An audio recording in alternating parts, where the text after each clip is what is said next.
Pak, udah kencing, Pak.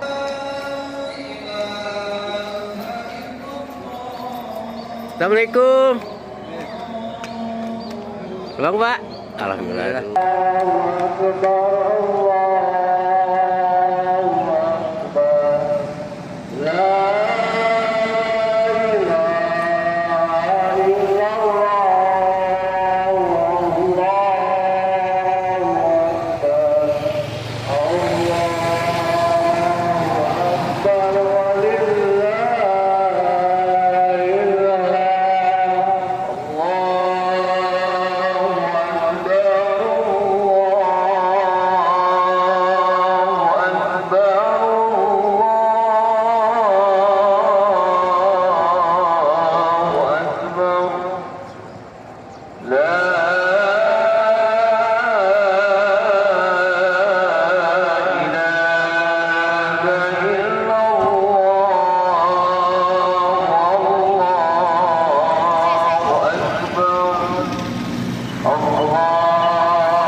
Bismillahirrahmanirrahim.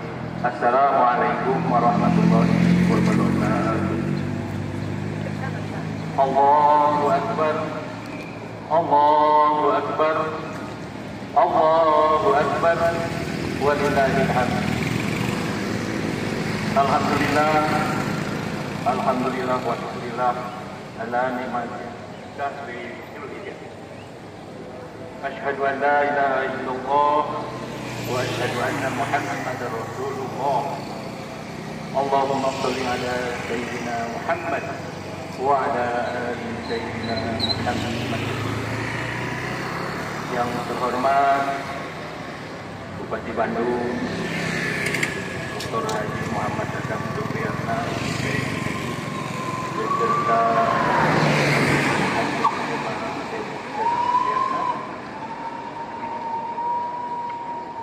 yang terhormat para asisten, para staf ahli, para kepala OPD, serta jajaran Forkopimda Kabupaten Bandung. Al-Wakil Mukarram Dr. Andes Kiai Haji Yayan Hasuna Wijaya MPD, Al-Wakil Mukarram Kiai Haji Asep Burhan, pimpinan Pondok Pesantren Al-Furqan di Calengka.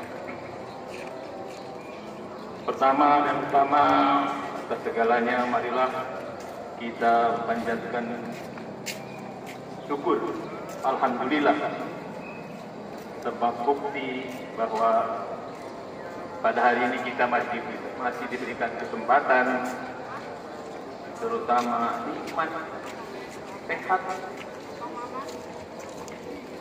kita dapat berkumpul di Masjid Agung Al-Fatul Soreang Kabupaten Bandung dalam keadaan sehat walafiat.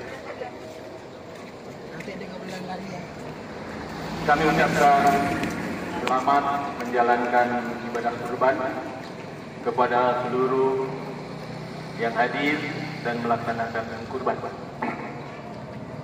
Hari Raya Idul Kurban merupakan momen yang penuh berkah, di mana umat muslim dalam merayakan ketaatan Nabi Ibrahim alaihissalam kepada perintah Allah Subhanahu wa Ta'ala. Selain melaksanakan sholat Id, kita juga akan melaksanakan ibadah kurban. Waktunya akan kemudian ditentukan semua. Marilah kita jadikan momentum Idul Adha ini sebagai wujud pengabdian dan berbagi terhadap sesama menuju Kabupaten Bandung yang bagus, edukatif, dinamis, agamis, dan sejahtera untuk kemaslahatan hidup kita dan iman serta takwa kepada Allah Subhanahu wa Ta'ala.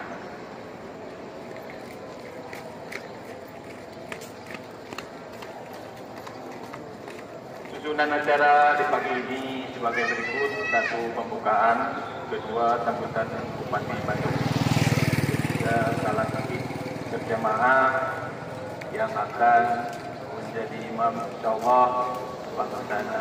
Wah, semoga Pak.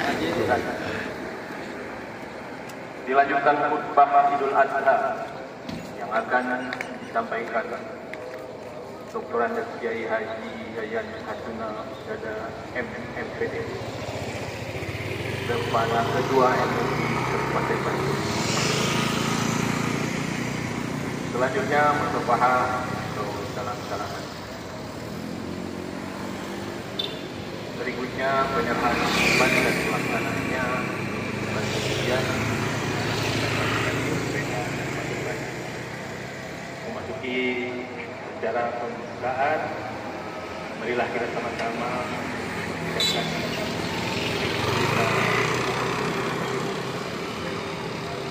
selanjutnya marilah kita ikuti sambutan Bupati Bandung. Assalamualaikum warahmatullahi wabarakatuh.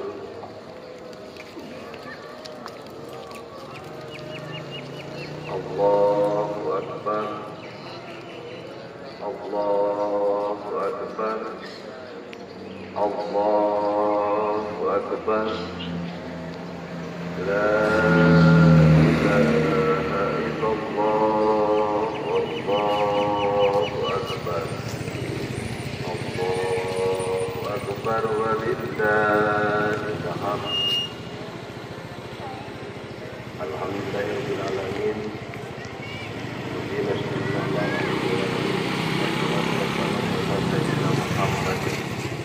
Wa ala alihi wa sahbihi wa yassir li amri wa qadam li lisani yafqahu qawli. La haula wa la quwwata illa billah. Yang saya hormati Khatib sekaligus selaku Ketua Umum Majelis Ulama Indonesia Kabupaten Bandung, Bapak Dr. Andes Kiai Haji Yayan Hasuna Dada MPD. Yang saya hormati Imam sekaligus pimpinan Pondok Pesantren Al-Qur'an Cicalengka, Bapak Kiai Haji Asep Burhan. Yang saya hormati Ketua DKM Masjid Al-Qur'an Al-Fatih, Bapak Kiai Agus Muhammad Mustola SPD. Yang saya hormati Kepala Kemenang Kabupaten Bandung, Bapak Dr. Hidayat MPD. Yang saya hormati pimpinan partai politik yang hadir, di antaranya Ketua DPRD Kabupaten Bandung, sekaligus selaku Wakil Ketua DPRD Kabupaten Bandung, Bapak Haji Yayan. Yang juga yang saya hormati Ketua Nasdem Kabupaten Bandung, Pak Haji Agus Yasmin. Yang saya hormati Ketua Demokrat Kabupaten Bandung, Bapak Nasir Bahri.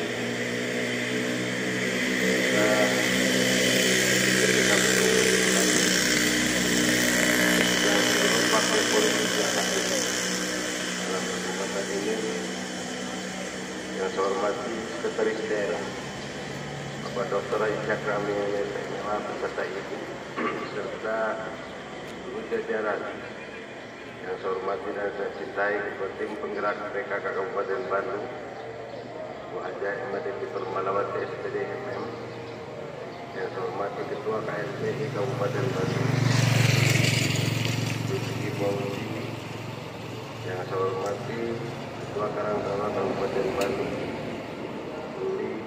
Yang saya hormati para asisten, para staf ahli, para kepala OPD, para kabak, para jamaah sholat Idul Adha yang berbahagia.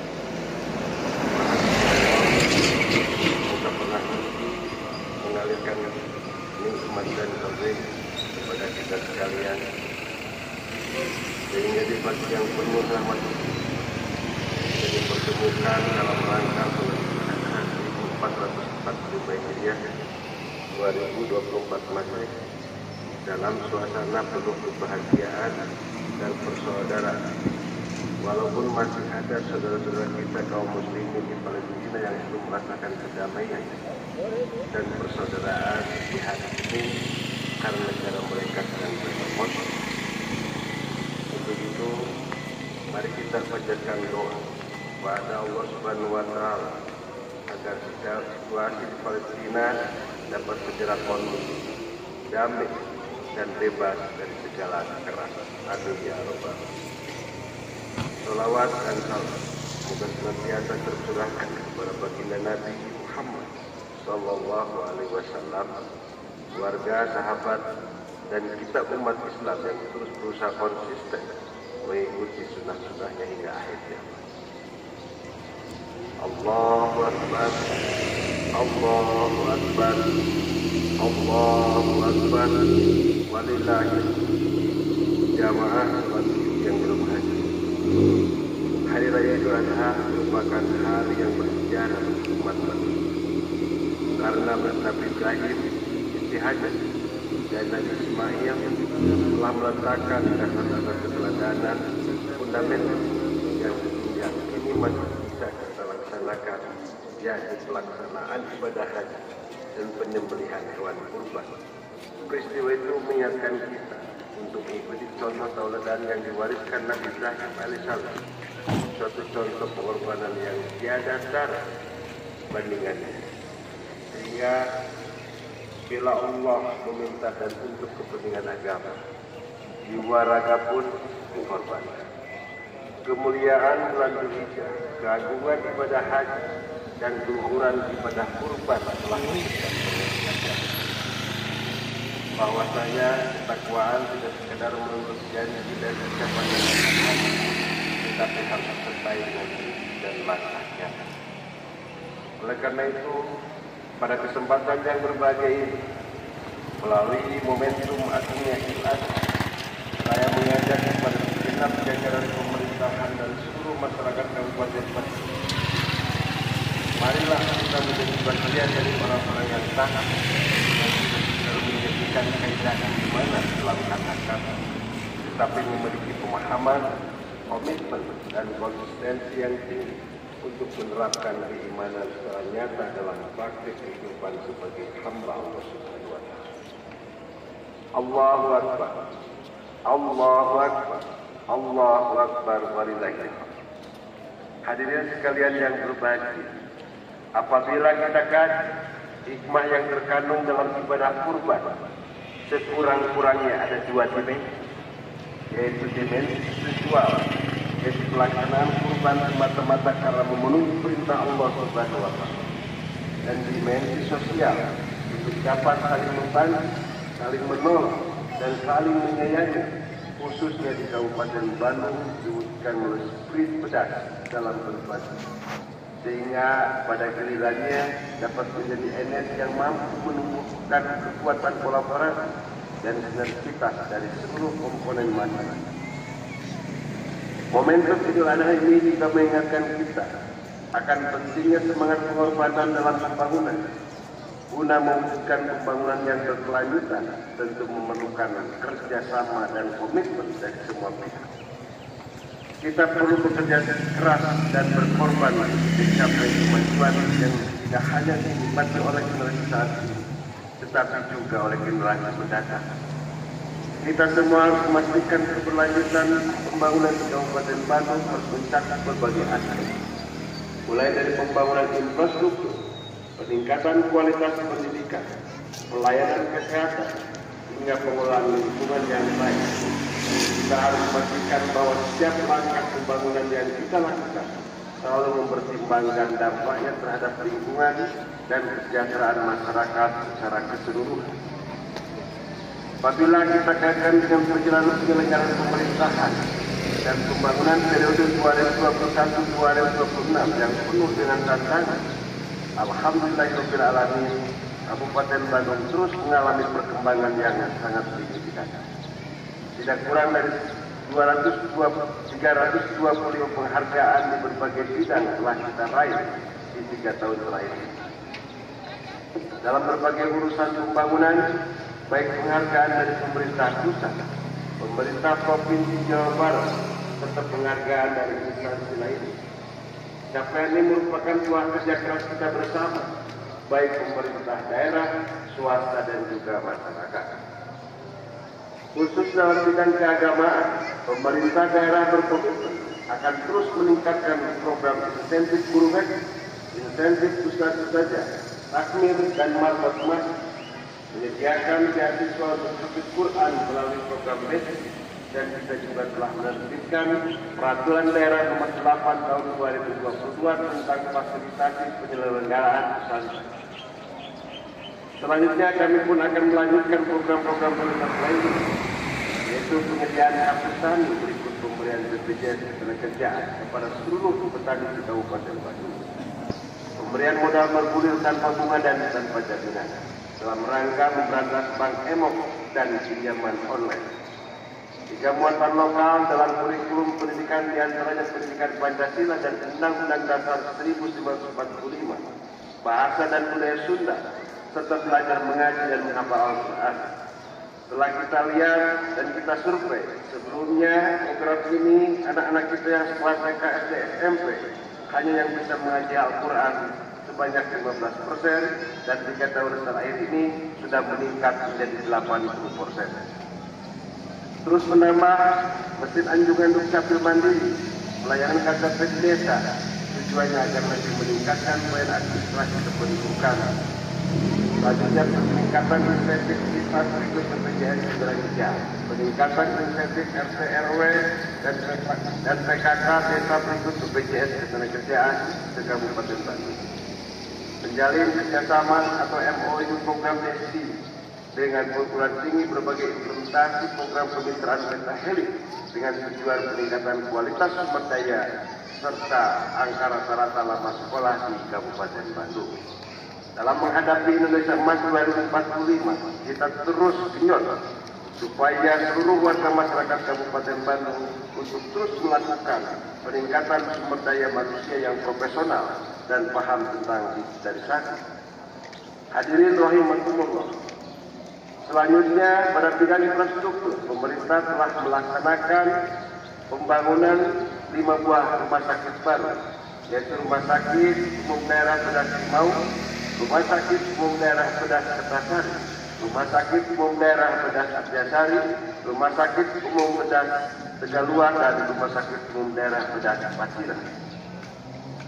Memprogramkan pembangunan unit sekolah baru jenjang SMP sebanyak 28 unit, yang sampai saat ini sudah berdiri 19 unit SD dan sisanya akan diselesaikan secara bertahap.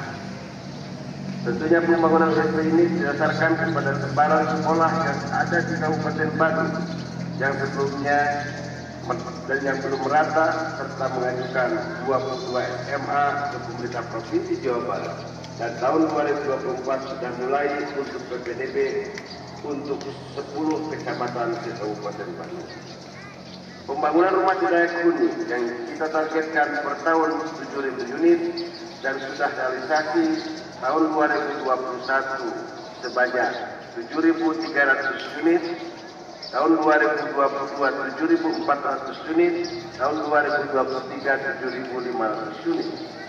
Selanjutnya pada kesempatan ini, dengan semangat Idul Adha, saya mengajak kepada seluruh masyarakat Kabupaten Bandung untuk terus berpartisipasi aktif dalam berbagai program pembangunan yang telah dicanangkan, dan tentunya perlu saya laporkan juga dalam kesempatan yang berbagai ini peningkatan asli daerah Kabupaten Bandung saat ini meningkat sebesar 350 miliar, yang sebelumnya 960 miliar saat ini sudah mencapai 1,3 triliun rupiah, dan juga APBD Kabupaten Bandung yang sebelumnya 4,6 triliun saat ini sudah mencapai 7,4 triliun rupiah. Tentunya kami juga mengajak kepada seluruh warga masyarakat untuk saling mendukung dan mewujudkan Kabupaten Bandung yang semakin benar dan berkelanjutan. Allahu Akbar, Allahu Akbar, Allahu Akbar, walillahilhamd. Hadirin sekalian, sebagaimana dalam doa kita yang sering kita panjatkan, sesungguhnya salat, pengorbanan hidup dan matiku semuanya bagi Allah Rabbul Alamin. Tidak ada sekutu baginya, dan untuk itu aku telah diperintahkan dan aku bagian dari orang-orang yang berserah diri. Inna salati wa nusuki wa mahyaya wa mamati lillahi rabbil alamin. Demikian hal-hal yang dapat saya sampaikan atas nama pemerintah Kabupaten Bandung dengan hati yang tulus dan jiwa yang ikhlas mengucapkan selamat Hari Raya Idul Adha 1445 Hijriah dan selamat menjalankan ibadah kurban. Khususnya bagi saudara-saudara kita yang sedang dalam perjalanan ibadah haji.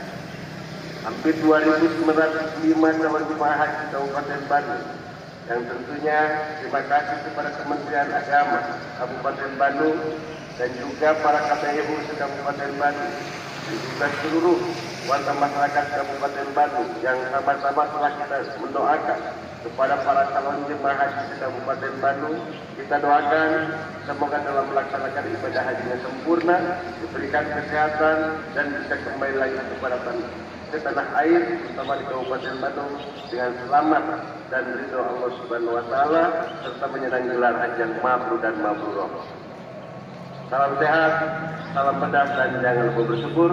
Atur nuhun, wallahu muwaffiq ila aqwamit thoriq. Wassalamualaikum warahmatullahi wabarakatuh. Asyhadu an la ilaha illallah wahdahu la syarika lahu al-mulkul haqqul mubin.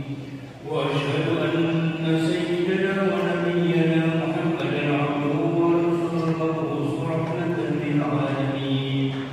Allahumma shalli wa sallim ala asyrafil anbiya'i wal Sayyidina Muhammad wa ala alihi wa sahbihi al-mujahidin al-tahirin. Salatan wa salaman daiman mutanabiyin ila yaumiddin. Amma ba'd. Ya ayyuhal muslimun, usikum wa iyaya bittaqwallah wa ta'atihi la'allakum tuflihun. Wafhamu qala Allah ta'ala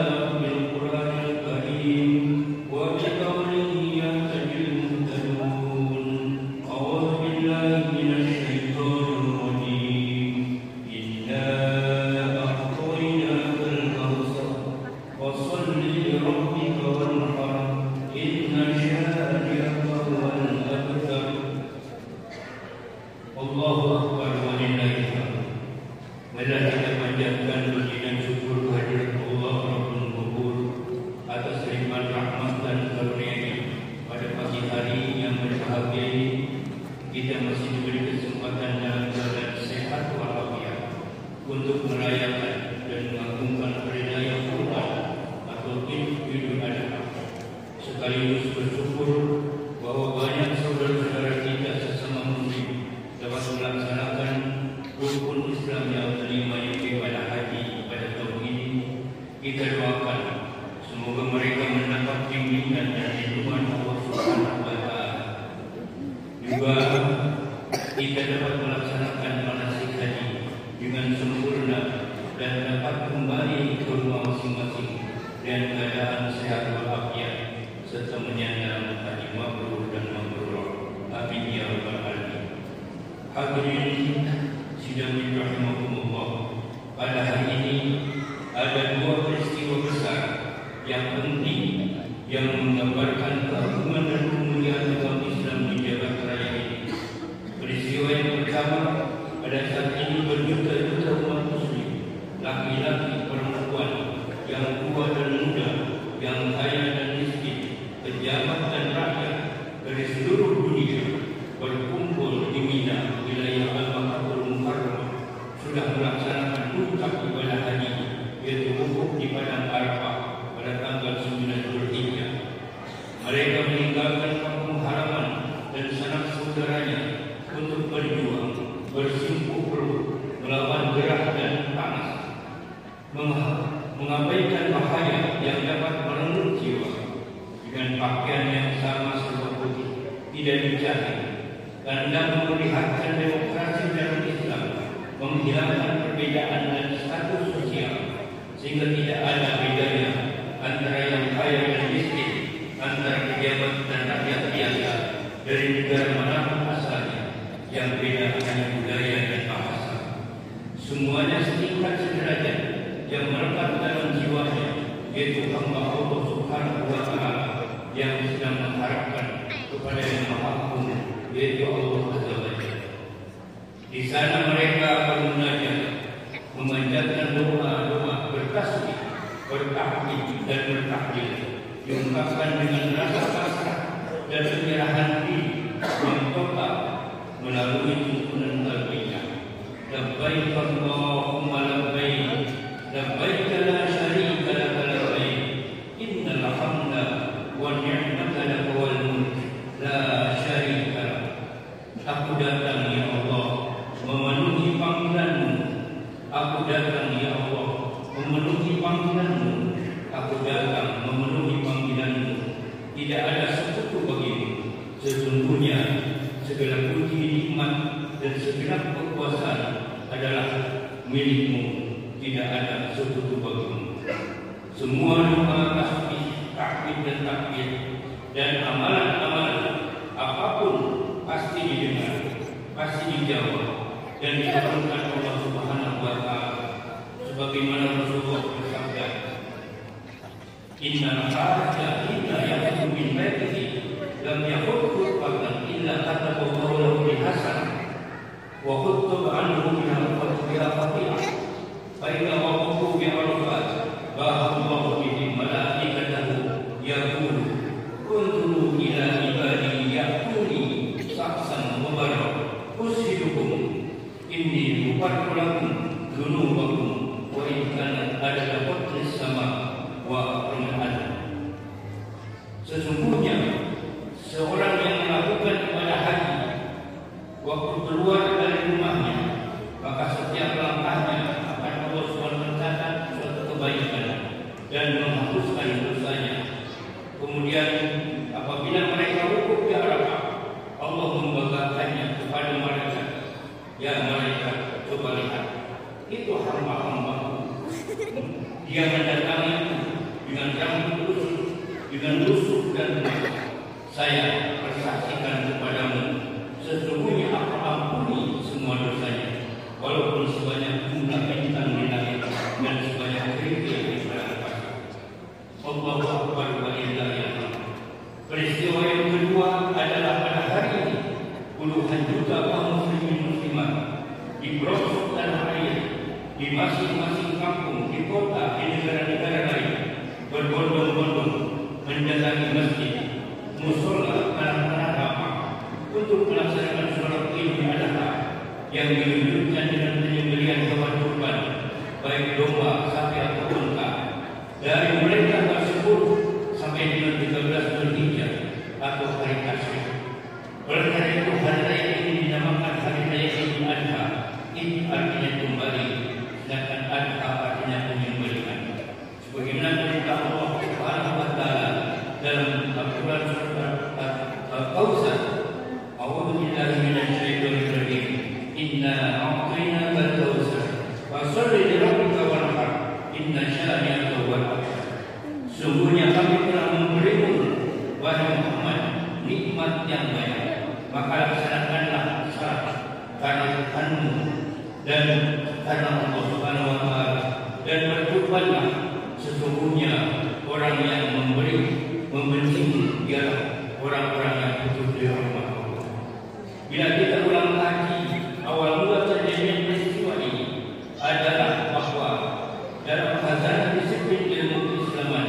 ditemukan bahwa esensi ibadah haji dan kurban merupakan milah Nabiullah Ibrahim alaihissalam. Hal ini sejalan dengan dialog Rasul dengan para sahabatnya yang ditukil oleh Syaukhani dalam kitab Nailul Awtar. Tatkala para sahabat bertanya, "Ya Rasulullah, ma hadza al-qadasi?" Wahai Rasul, apa ada itu? Maka Rasul menjawab, "Sunnah abikum Ibrahim." Idul Adha adalah sunnah ayahmu Ibrahim. Dengan demikian, memperingati dan merayakan hari Idul Adha tidak bisa lepas dan dari mengenal sejarah Nabi Ibrahim alaihissalam yang harus kita jadikan referensi, kerangka acuan dan pride of experience, kerangka pengalaman dalam hidup kita saat ini, karena sejarah adalah guru utama dan yang utama. Allahu Akbar walilhamd. Nabi Ibrahim alaihissalam adalah sosok manusia paripurna. Dia adalah uswah hasanah bagi generasi muda, contoh terbaik bagi setiap orang tua dan teladan bagi para pemimpin bangsa. Sebagai uswah hasanah bagi generasi muda, Ibrahim merupakan sosok pemuda kritis dan dinamis yang memiliki tiga kecerdasan, yaitu kecerdasan intelektual, kecerdasan emosional, dan kecerdasan spiritual.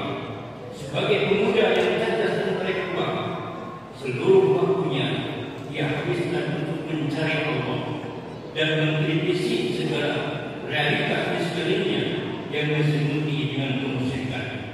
Sebagai pemuda yang memiliki kecerdasan emosional, Ibrahim cerdik dalam menghadapi kegaduhan Raja Namrud sebagai tantangan dakwahnya. Sedangkan sebagai pemuda yang memiliki kecerdasan spiritual, seluruh hidupnya ia habiskan untuk mengabdi dan mencintai Allah. Karena itu Ibrahim diberi gelar kehormatan oleh Allah Subhanahu wa Ta'ala sebagai Khalilullah, kekasih Allah. Hadirin rahimakumullah, terutama para pemuda, ibu pemuda seperti Ibrahim inilah yang harus kita jadikan uswah dan qudwah dalam kehidupan, yakni pemuda yang bersikap dinamis, berpikir akademis, dan berjiwa kritis terhadap segala kemungkaran dan kebaikan. Kemudian Nabi Ibrahim alaihissalam disebut sebagai contoh terbaik bagi setiap orang tua, sebab beliau berhasil mendidik para putranya sehingga menjadi anak yang soleh, bahkan menjadi nabi bagi kaumnya. Hal ini dijelaskan dalam surat Maryam ayat 49, "Falamma tazalahu wa ma ya'buduna min dunillah wa habna lahu Ishaq wa Yaqub wa kullan ja'alna nabiyya." Maka ketika Nabi Ibrahim sedang menjauhkan diri dari mereka dan dari apa yang mereka sembah selain Allah, kami anugerahkan kepadanya Ishaq dan Yaqub, dan masing-masing kami angkat menjadi nabi. Menurut riwayat, Ishaq yang kemudian melahirkan Yaqub merupakan anak dari buah perkawinannya dengan Sayyidah dengan syarat pergaulan hak. Sedangkan dalam surat As-Saffat ayat 1 Allah menjelaskan, "Fabasyarnahu bi-ghulamin alim." Maka kami beri dia kabar gembira dengan seorang anak yang amat sabar. Maksud kalimat gulamin alim, anak yang amat sabar, pada ayat tersebut adalah Ismail alaihissalam sebagai buah perkawinan dengan Sayyidatina Hajar radhiyallahu anha. Di antara kesabaran Ismail, bila kita tadi sejarah bahwa dari Islam dan Islam dan Ismail alaihissalam inilah muncul adanya syariat kurban. Adapun kronologis peristiwa tersebut diriwayatkan bahwa pada saat itu, setelah sang ayah dengan anak dan istrinya Siti Hajar berpisah 9 tahun, betapa dekat dan mesranya pertemuan kembali antara Nabi Ibrahim dan putranya Ismail dengan diiringi air mata istrinya Sayyidah Hajar. Nabi Ibrahim alaihissalam tidak dapat menyembunyikan kegembiraan dan kebahagiaan berkumpul bersama keluarga di tanah haram. Alangkah hangatnya dan perjumpaan yang mengharukan itu setelah mereka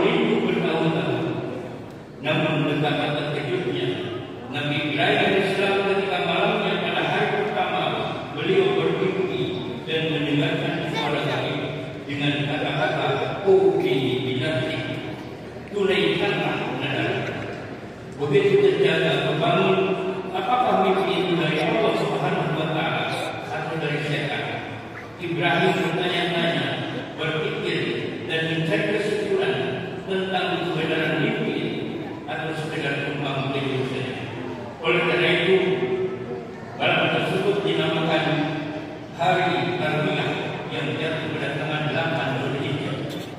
Esok malamnya setelah sepanjang hari Ibrahim berada dalam kebingungan, beliau bermimpi kembali dengan suara gaib yang sama, dengan isi perintah yang sama, yaitu binati, tunaikan nada. Kini yakinlah Ibrahim bahwa mimpi itu benar-benar dari Allah Subhanahu wa Ta'ala. Itulah sebabnya hari yang kedua disebut atau dinamakan hari Arafah yang jatuh pada tanggal 9 Dzulhijjah. Tapi beliau belum tahu apakah yang dimaksud nadar tersebut, nadar yang mana. Sekaligus Nabi Ibrahim terkenal akan peristiwa beberapa tahun ketika beliau belum mempunyai anak dan usia yang sudah tua renta. Nabi Ibrahim sering memotong hewan untuk disedekahkan dan dikurbankan, diberikan kepada fakir miskin. Setiap tahun 1000 ekor kambing, 300 ekor sapi dan 100 ekor unta. Para malaikat pun kagum menyaksikan keikhlasan dan pengorbanan Nabi Musa. Akhirnya Nabi Ibrahim berkata, apa artinya hanya sekedar domba 1000 ekor dan lembu 300 ekor, unta 100 ekor? Malahan kalau perlu seandainya punya anak, bakal serahkan dengan ikhlas jika Allah memerintahkannya. Mungkin ada ini yang dimaksud Allah Subhanahu wa Ta'ala dalam mimpi. Jawabannya diperoleh dengan masuk pada malam 10 Dzulhijjah, manakala mimpi itu dialami kembali dan dengan jelas Allah memerintahkan kepadanya untuk menyembelih anaknya sendiri, yaitu Ismail alaihissalam. Dapat dibayangkan bagaimana bingung dan sedihnya Nabi Ibrahim sepanjang hari. Nabi Ibrahim termenung dan berwajah murung, dan jiwanya bertempur dua perasaan dan naluri seorang ayah yang sangat mencintai anaknya yang didambakannya itu, dan perasaan seorang hamba Allah Subhanahu wa Ta'ala yang harus taat dan takut menjalankan perintahnya. Dalam situasi konflik yang rumit itu, akhirnya Ibrahim AS memberanikan diri untuk menyampaikan peristiwa tersebut kepada buah hatinya Ismail alaihissalam. Bagaimana tanggapannya terhadap ujian yang maha berat ini? Percakapan ayah dan anak itu dilukiskan dalam Al-Quran dalam bentuk dialog dalam surat As-Saffat ayat 12. Walamma Musa yaqulu ya bunayya inni aru bil manam anni adbahuka fanzur ma tara. Wahai anakku, tatkala sampai pada urusan berusaha bersama-sama Ibrahim berkata, wahai anakku, sesungguhnya aku melihat dan ada perintah dari Allah Subhanahu wa Ta'ala dengan mimpi bahwa aku menyembelih kamu. Maka bagaimana perkiraan engkau tentang hal ini? Maka Nabi Ismail menjawab, qala ya abati ma tu'mar satajiduni insyaallah minas sabirin. Nabi Ismail menjawab, wahai ayah anakku, kerjakanlah apa yang diperintahkan Allah kepadamu, insya Allah akan mendapatkan termasuk aku orang-orang yang sabar. Dalam suasana haru, Ismail minta supaya ayahnya jangan bimbang melaksanakan perintah ilahi untuk menyembelih leher senangnya sendiri. Namun demikian, dalam suatu riwayat, Nabi Ismail mengajukan 4 permohonan kepada ayahnya. Yang pertama, supaya pisau atau penyembelihan itu diasah dahulu supaya tajam agar proses penyembelihannya bisa lancar. Yang kedua, agar badannya diikat agar tidak meronta-ronta waktu disembelih. Yang ketiga, agar mukanya Nabi Ibrahim ditutup dengan kain agar ayahnya tidak melihat wajahnya ketika menyembelih yang dapat menimbulkan kebimbangan dan keraguan baginya. Yang keempat, agar baju yang dipakainya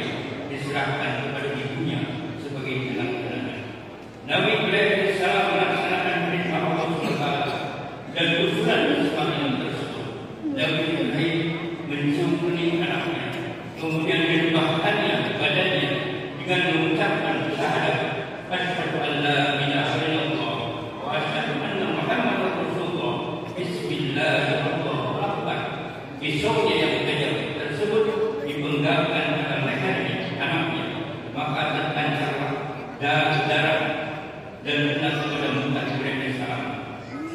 Bergetarlah badannya, setetes demi setetes air mata membasahi kedua pipinya. Terbayang kepala anaknya tercinta telah berpisah dari tubuhnya. Namun dengan kebesaran, kekuasaan dan kehendak Allah Subhanahu wa taala, alangkah terkejut dan bercampur gembira ketika air penutup matanya dibuka. Ternyata yang disembelih tersebut bukan hanya anaknya, tapi seekor kibas domba putih yang besar. Pada saat itu ayah dan anak kembali saling memandang dan kaget dan takjub, tetapi sama-sama diikuti perasaan syukur yang mendalam. Hal ini diungkapkan oleh Allah Subhanahu wa taala dalam surat As-Saffat ayat 103 dan sampai 107. Wa nadainahu ya Ibrahim fasadaqta ya inna kadzalika najzil muhsinin inna hadza lahuwal balaghul mubin wa hadainahu bidzikrin hakim.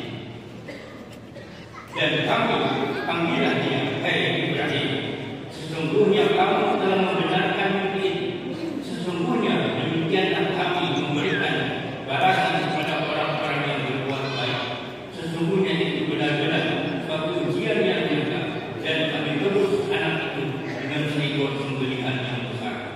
Maha terpuji Allah Subhanahu wa taala dengan segala kebesarannya, dan sekelumit peristiwa ini lahirnya kemudian kewajiban melaksanakan ibadah kurban bagi umat Islam untuk melestarikan seluruh peristiwa itu guna mencapai cita-cita kebahagiaan pada setiap zaman.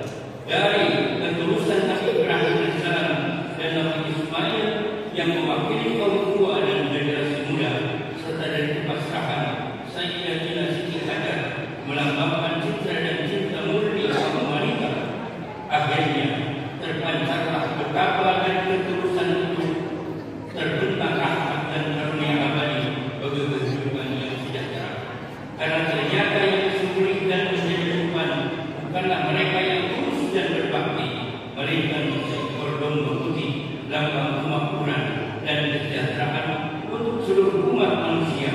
Maka dari itu dalam firman Allah Subhanahu wa taala menegaskan la ilaha illallah wa la ilaha walakin yanalu taqwa minkum. Bukanlah dengan kurban ini dagingnya dan darahnya yang akan sampai kepada Allah, melainkan jiwa takwa yang mendorong penyembelihan kurban itulah yang akan diterima Allah Subhanahu wa taala. Kurban yang kita lakukan jangan didasari untuk mencari kebanggaan atau pamer, tapi harus semata-mata karena ketakwaan dan ketulusan beramal. Dari ayat tersebut di atas jelas bahwa pengorbanan itu baik sapi, kerbau, kambing maupun harta lain dalam arti pengorbanan yang lebih luas, Allah Subhanahu wa taala tidak akan menerima kecuali dengan hati yang tulus, ikhlas dan takwa. Memotong hewan kurban setelah sholat Idul Adha sampai hari Tasyrik adalah sebagai lambang pengabdian dan ketakutan untuk melaksanakan sebagian amal soleh yang sangat dianjurkan dalam ajaran Islam. Kita katakan melaksanakan kurban adalah sebagai salah satu sebagian amal soleh karena kita dianjurkan beramal dan berkurban tidak hanya pada hari raya Idul Adha saja, tapi dilanjutkan pada hari-hari yang lain.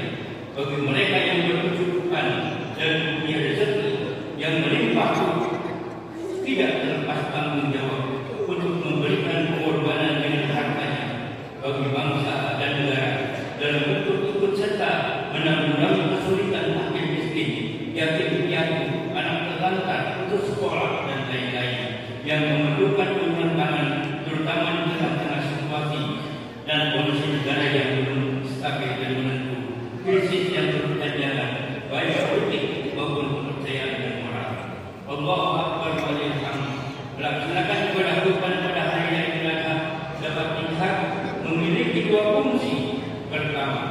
dalam rangka mengurangi jurang pemisah dan kesenjangan antara halaman yang mampu dengan yang berkekurangan. Dengan demikian, orang yang tidak mampu merasa bahwa keprihatinannya mereka itu diperhatikan. Dengan cara ini akan mengurangi kecemburuan sosial yang akan mengakibatkan gejolak sosial, khususnya di Kabupaten Bandung, dengan visi dan misinya yang tepat dan akurat, bangkit dan bangkit bidang sejahtera dalam bingkai bedah. Kita harapkan menjadi masyarakat yang tenang, rapi dan terahada, masyarakat sejahtera lahir batin, bisa saling menolong, membantu, saling menyayangi dan mengayomi dengan terwujudnya realisasinya 4 pilar penyangga negara, yaitu Dewan Dunia Biasa, kokoh dan kuatnya dunia adalah dengan 4 hak. Ilmu ulama yang pertama dengan dukungan partisipasi para ulama melalui ilmu, diadil umarah dengan hadirnya para umarah dan pemimpin para penguasa, bisa khawatir dunia dengan dermawannya para agniya, wabidu'atil kukoro dengan doa dan kesadaran serta kesabaran para kukoro. Yang kedua, dengan kurban merupakan alat atau sarana untuk melakukan menumbuhkan kesiapan berjuang dan berkorban dalam membela agama Allah. Sehubungan dengan hal-hal tersebut di atas, pada kesempatan yang berbahagia ini, saya mengajak kepada yang berkemampuan untuk melaksanakan kurban, karena bila kita lihat keterangan baik dalam Al-Quran maupun Al-Hadis, ternyata dengan kurban kita akan mendapatkan beberapa hikmah dan keistimewaan, sebagaimana disebutkan oleh Rasulullah SAW dalam beberapa hadisnya seperti berikut: Innal duhaya tamkul khotoya wa tadba'ul balaya murbid duhaya fa innaha bidakul mu'minin aqsidu duhaya fa innaha maqayakum yawmal qiyamah. Sesungguhnya sembelihan kurban itu akan menghapus segala dosa dan akan dapat menolak cobaan. Perintahkan mereka berkurban, karena kurban tersebut tebusan orang-orang mukmin. Sempurnakan penyembelihannya, karena kurban tersebut akan jadi kendaraan pada hari kiamat. Man qarrabahu yadahu yawmal nahri qarrabahu ta'ala ila jannah fa idza taharraqa qarrabahu bi awwal qaratin fa qarra min damiha wa ja'ala Allahu lahu martaban yawmal qiyamah dan masa wa yu'ta bi adadi syartin wa husna hasanatin. Barang siapa yang berkurban bertaruh kepada Allah dengan berkurban pada hari Idul Adha, berarti menghadap Allah untuk masuk surga. Apabila kurban tersebut disembelih, maka Allah akan mengampuni dosa-dosanya dari mulai tetesan darahnya yang pertama sampai yang kelima, dan kurban tersebut akan dijadikan kendaraan pada hari kiamat sampai al-mahsyar, dan Allah akan memberikan kebaikan kepada sejumlah bulu-bulu dan tulang sendi-sendinya kurban tersebut. Allahu Akbar walillahi hamd. Walilah ajaran kurban yang diwariskan dari Ibrahim alaihissalam ini kita terapkan dan realisasikan dalam kehidupan sehari-hari, karena sebuah tujuan dan cita-cita yang kita inginkan, yaitu mendapat ridho Allah Subhanahu wa taala, bahagia dunia dan akhirat, tidak akan tercapai kalau tidak diperjuangkan. Sedangkan perjuangan tidak akan berhasil tanpa pengorbanan. Namun pengorbanan yang kita lakukan adalah yang bermanfaat bagi diri, keluarga, masyarakat, bangsa dan negara, bukan pengorbanan yang sia-sia atau kita dikorbankan oleh kelompok yang memiliki kepentingan. Mari kita berkorban dengan apa saja, sekemampuan kita. Rasul bersabda, "Man kana lahu malun falyatasaddaq bihi, man kana lahu ilmun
والرسول الصالح الأمين